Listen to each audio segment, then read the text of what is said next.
does Kendrick showcase new talent? Like, does he help showcase new talent and break new acts? Because being the king of the West, getting your stamp of approval is big for an up and coming artist. Like when Game was on, the Game jumped on your track and did a verse, or the Game let you get on his album and do a verse, that was big for you. When Snoop was the king, that was big for you. K-Dot is the king. I don't really see him out here maneuvering other than cameos and people showing up to his videos. Yeah. Or, hey, I know Kendrick, I'm in the studio, took a boomerang. I mean, for the world to see, like on a track. I feel like he doesn't, besides his, Baby King, but that's his family. So it's like he put him on, which is cool. But I don't really see him bringing out any new West Coast artists. I think, and in today's time, it seems like a lot of people who just don't feel that responsibility. Like you said with the Game, which, like you said with other West Coast artists before Kendrick was king, that was something that was big, collabing, showing love to the younger guys, etc. I think that's a lost art at this point in time, just because of the way music and streaming is. Niggas don't even link up in the studio no more. Like they just send a verse over, and that's what it is. So I don't think he's even in that mindset of trying to connect people and bring new artists out, even though he should be if you're going to be the king of the West Coast. Because you look at places like Atlanta, and it's like one of them niggas get in the door, and they got 50 niggas behind him that they bringing up right along with him. So I mean, shit, QC signed nigga, everybody's homie from the same block. So it's like that's where we kind of need to be at. But unfortunately, LA at this point in time is not moving that way.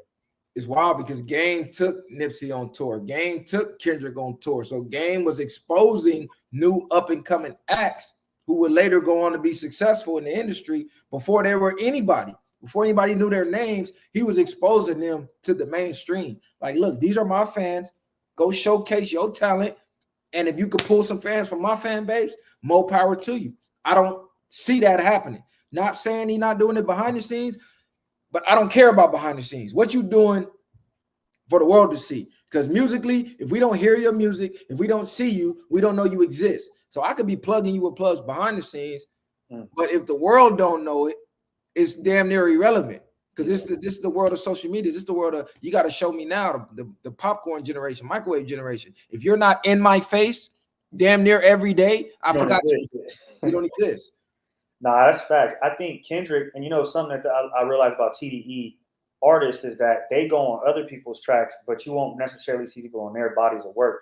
And I think that's, it could be looked at as a bad thing, but when we're speaking about musically, it shows how I think musically talented they are to be able to create those types of albums pretty much completely by themselves with only the people within their camp.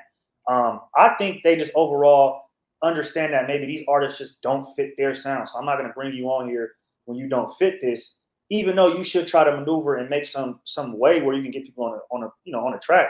I think overall that's what TDE kind of has been birthed out of. It's just them motherfuckers doing their thing with each other, and then making it big off that. Yeah, because when I'm thinking about the West, who do new artists go to get broken in the game? It's either you going to TDE or you got to go through Whack 100.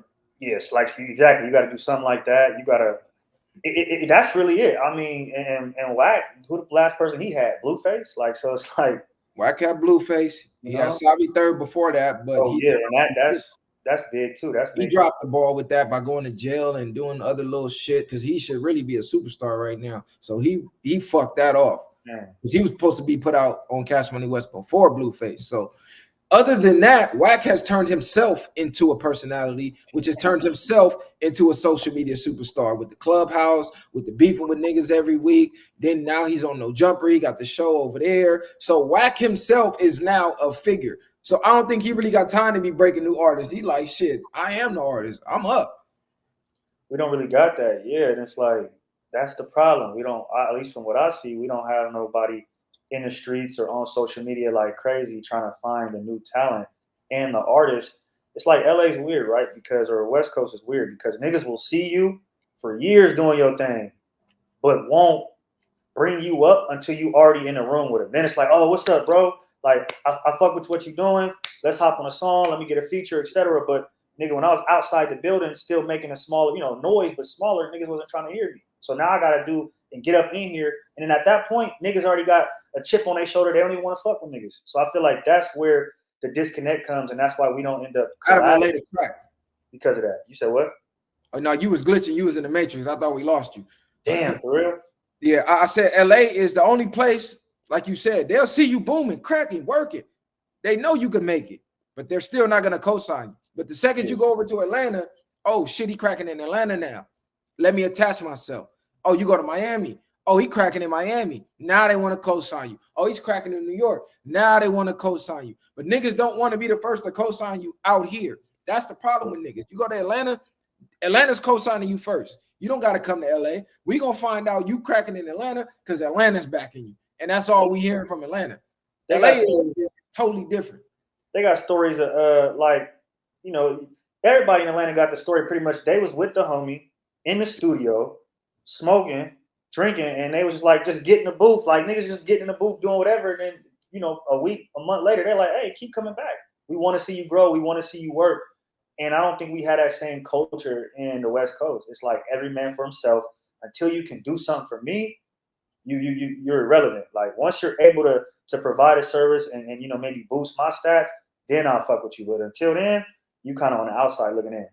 See, this is the thing. You said he brought out a gang of artists for the show on Amazon. This is the thing, though. Nobody was looking for them on Amazon. We kind of was just sitting there waiting to hear Not Like Us.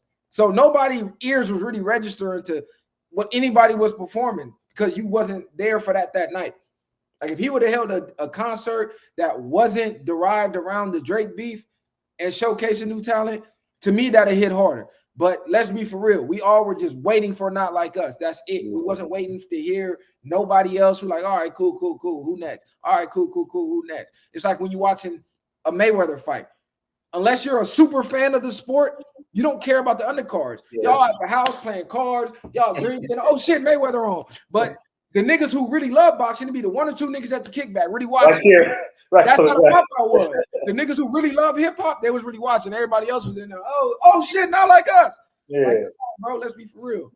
That's true. And that's, I think the intent was good of what it was, but exactly that. Like after that, it's like you have a surge. It's like when we do something and we go viral, you might have a surge for that week, but then after that, you got to keep it up and keep the consistency up to kind of keep that you know what I mean, that popularity going, or that you know what I mean. But besides that, I don't think anybody was able to do that. So I think the eyes that they got from the pop out, it was oversaturated, if that's what the word I could use for lack of a better term. Like it was just so many people viewing it because they wanted to see that diss, that I think it inflated some ego and maybe inflated the West Coast thought process on what might be next for us, if that makes sense when it comes to being received by other regions.